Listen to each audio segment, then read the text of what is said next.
নমস্কার। আজকে আমরা বক্স ব্রিদিং অভ্যাস করব। নাক থেকে ইনহেল করব, নাক থেকে এক্সেল করব। কিন্তু এক্সেল করার পর হোল্ড রাখবো, আবার ইনহেল করার পরেও হোল্ড রাখবো। মানে ইনহেল করে হোল্ড, এক্সেল করে আবারও হোল্ড। নেওয়া, কুম্ভক পজিশনে রাখা, ছাড়া, আবার কুম্ভক পজিশনে রাখা। শেষের কুম্ভকটাকে আমরা কি বলি? শূন্য পজিশন। ঠিক আছে, তাহলে ইনহেল করব, হোল্ড রাখবো, এক্সেল করব, আবারও হোল্ড রাখবো। সমস্তটাই 4 কাউন্টে করার চেষ্টা করব।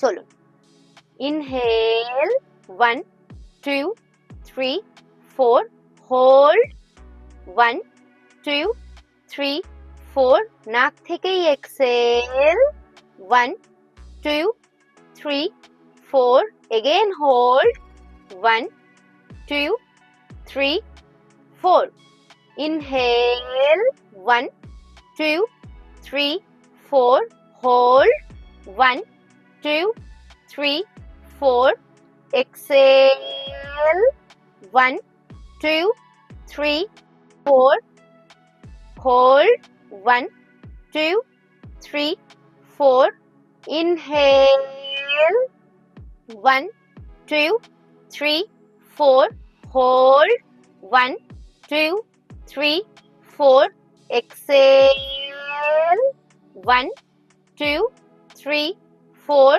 hold 1 2 3 4, inhale 1 2 3 4, hold 1 2 3 4, exhale 1 2 3 4, hold 1 2 3 4, and normal breathing.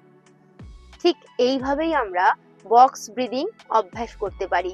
4 সেকেন্ডে পূরক মানে ইনহেল করা, হোল্ড, কুম্ভক পজিশন 4 সেকেন্ড, এক্সেল করব মানে রেচক 4 সেকেন্ড, আবারও এক্সেল করার পর হোল্ড রাখবো শূন্য পজিশনে 4 সেকেন্ড।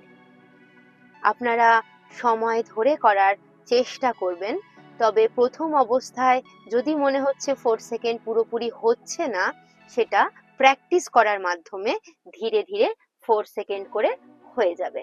আপনারা যতক্ষণ কষ্ট অনুভব না করছেন ততক্ষণ বক্স ব্রিদিং অভ্যাস করতে পারেন। আমরা যে বক্স ব্রিদিং অভ্যাস করলাম তার কয়েকটি উপকারিতা সম্পর্কে বলুন। হ্যাঁ, এই ব্রিদিং এর ফলে আমাদের যে প্যানিক অ্যাটাক হয় সেটা দূর করতে সাহায্য করে আর স্ট্রেস রিলিফ করতে সাহায্য করে। যারা অনেক বেশি ইনসোমনিয়া রোগে ভোগে, যাদের রাতে ঘুম আসে না, তারা বক্স ব্রিদিং অভ্যাস করতে পারে। মূলত অনেক বেশি স্ট্রেসফুল ডে, ভীষণ হ্যাট্রিক একটা দিন কাটানোর পর যদি আমরা বসে কিছুক্ষণ বক্স ব্রিদিং অভ্যাস করি, তাহলে ইনস্ট্যান্ট আমাদের মধ্যে একটা শান্ত ভাব আমরা লক্ষ্য করতে পারি। অনেক মানে ঘুমটাও চলে যাবে।